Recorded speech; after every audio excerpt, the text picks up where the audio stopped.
आज हम पढ़ेंगे बंगाल की खाड़ी का अफवाह तंत्र। मतलब राजस्थान में जो नदियाँ हैं वो बंगाल की खाड़ी में गिरती है, उस नदियों के बारे में पढ़ेंगे। पूरा तो नहीं पढ़ पाएंगे, लेकिन थोड़ा बहुत हम बंगाल की खाड़ी का अफवाह तंत्र पढ़ेंगे। उसके बाद अगले लेक्चर में हम उसको पूरा करेंगे। तो सबसे पहली नदी है बंगाल की खाड़ी में गिरने वाली, वो है चंबल नदी। चंबल नदी को चरमवती और कामधेनु के नाम से भी जाना जाता है। इसकी लंबाई, ये सबसे लंबी नदी है राजस्थान की, 966 किलोमीटर लंबी नदी है।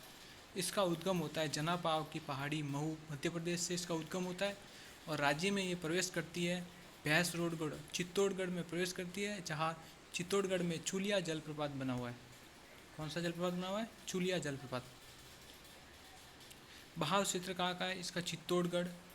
कहाँ कहाँ बहती है? चित्तौड़गढ़ में बहती है, कोटा में बहती है, बूंदी में बहती है, सवाई माधोपुर में बहती है, करौली में बहती है और धौलपुर में बहती है। तो ये जितने भी जिले दिए हुए यहाँ पर ये चंबल नदी बहती है।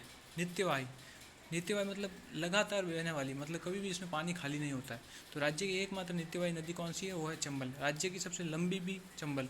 राज्य की नदी में सबसे बड़ा अफवाह क्षेत्र, राज्य की नदियों में सबसे बड़ा अफवाह क्षेत्र इसका है। लेकिन केवल राजस्थान की बात करें तो लूनी है। और राज्य को सर्वाधिक जलापूर्ति कौन देती है?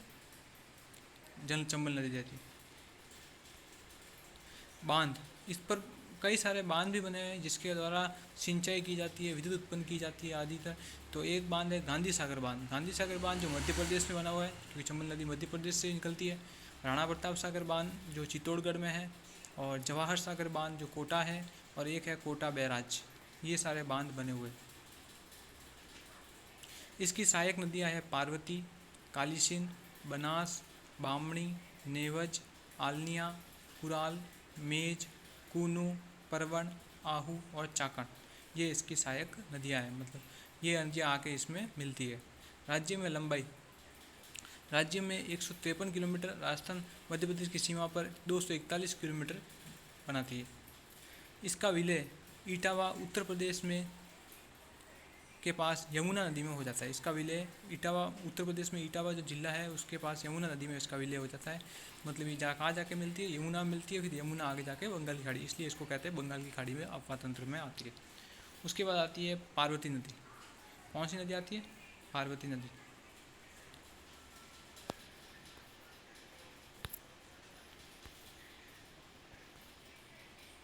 पार्वती नदी, इसका उद्गम होता है सीहोर मध्य प्रदेश से। इसका उद्गम होता है सीहोर मध्य प्रदेश से, और राजस्थान में करियाहट बारा में जाके प्रवेश करती है। बारा में प्रवेश करती है।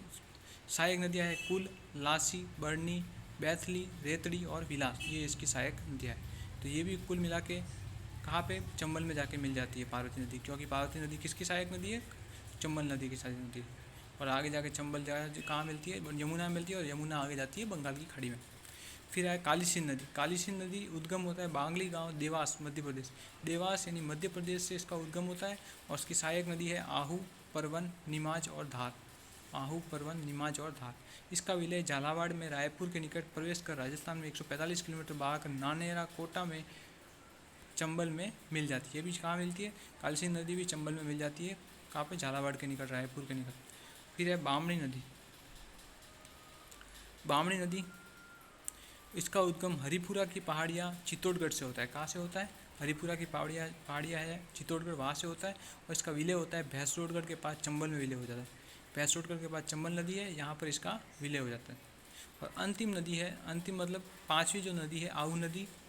मतलब आज के टॉपिक का अंतिम नदी जो है वो है आहू नदी, जो उसका उद्गम सुसनेर मध्य प्रदेश से होता है, नंदपुर झालावाड़ से राजस्थान में प्रवेश करती है, झालावाड़ में प्रवेश करती है आहू नदी। और इसी के किनारे, आहू नदी के किनारे घाघरून का किला बना हुआ है, और कालीसिंध के पास, मतलब कालीसिंध और आहू नदी का जहाँ संगम होता है वहाँ पर घाघरून का किला बना हुआ है, और यहीं पर ये कालीसिंध नदी के साथ मिल जाती है। तो आहू नदी जो है वो कालीसिंध नदी की क्या है? सहायक नदी है। इसलिए कालीसिंध में मिलती है, और कालीसिंध आगे जाके चंबल में मिलती है, और चंबल आगे जाके यमुना में मिलती है, और यमुना आगे जाके बंगाल की खाड़ी में मिलती है। इसलिए इन सभी नदियों को हमें क्या कहा गया है? बंगाल की खाड़ी का अफवाह तंत्र कहा गया। तो इसी के साथ आज का जो बंगाल की खाड़ी का अफवाह तंत्र है वो हमने पूरा कर लिया। इसके आगे का जो अफवाह तंत्र बंगाल की खाड़ी वाला है वो हम अगले लेक्चर में पूरा करेंगे। हमें आशा है कि आपको ये समझ में आया होगा, और आया होगा और ऐसे ही लेक्चर हम लाते रहेंगे जिससे आपकी तैयारी ज़ोरों शोरों से चलती रहे। इस प्रकार आपसे एक रिक्वेस्ट है कि हमारे चैनल को सब्सक्राइब करें और लाइक करें।